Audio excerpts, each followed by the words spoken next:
The first point I would like to touch on is unity, or my favorite global concept, all is one. It is a common saying with uncommon practice.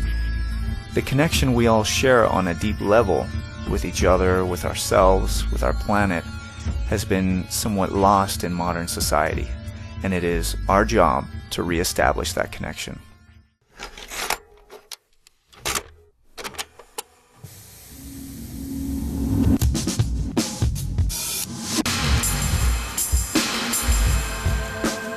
All is one. All is one. All is One. all is one.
Level of truth uncovered by science and by philosophy is the fundamental truth of unity.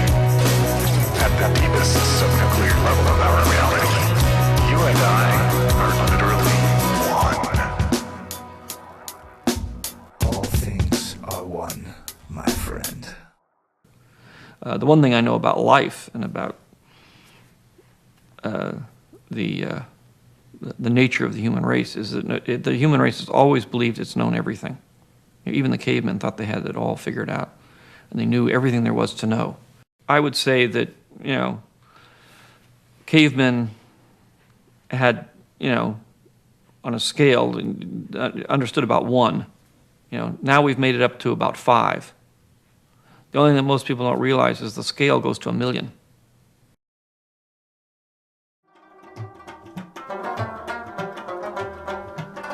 بنی آدم اوضاع یکدیگرند ز آفرینش ز یک جوهرند چی عضو بدرد آورد روزگار دیگر عضوها را نماند قرار.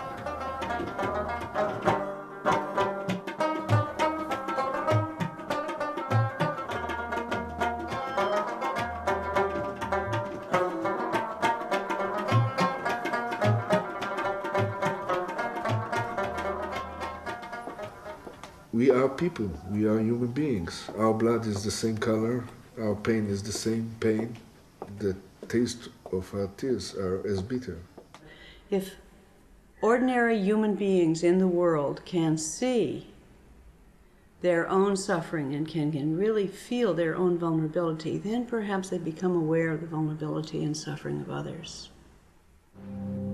That's the transformative moment, when you begin to see that you're not separate from any of the people involved in the situation, and then change can happen.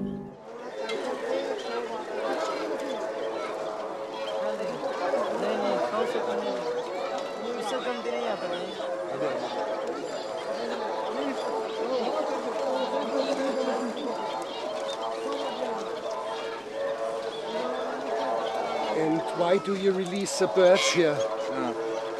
Because all the living beings are equal.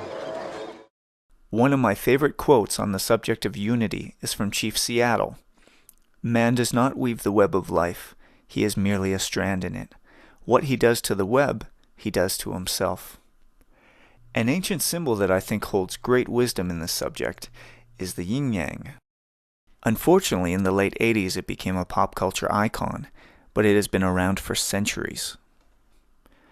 If you take a look at it, the idea seems basic. Two opposites together, creating a whole. What I like about it is these two dots, symbolizing that two sides, even though opposing, exist within each other. To me, this symbol, as simple as it is, brings up the universal truth that great understanding is required in all situations, that we have much to learn about ourselves by understanding our greatest enemies.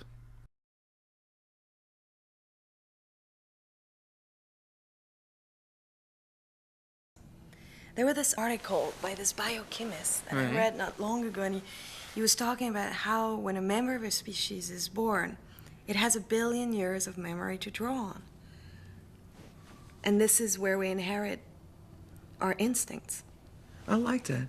It's like there's this whole telepathic thing going on that we're all a part of, whether we're conscious of it or not. They did this study. They isolated a group of people over time, and they, monitored their abilities at crossword puzzles, right? And in relation to the general population. And then they secretly gave them a day-old crossword, one that had already been answered by thousands of other people, right? And their scores went up dramatically, like 20%. So it's like once the answers are out there, people can pick up on them. We as humans have been trying to define this connection since we began. Some call it collective consciousness, some call it Holy Spirit or God, but my favorite name comes from a little film called Star Wars, which I'm sure you have seen, created by a very smart man, George Lucas, who called it the life force in all things, or the Force.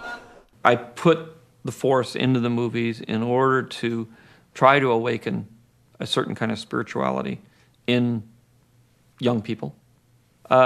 More a belief in God than a belief in any particular, religious system.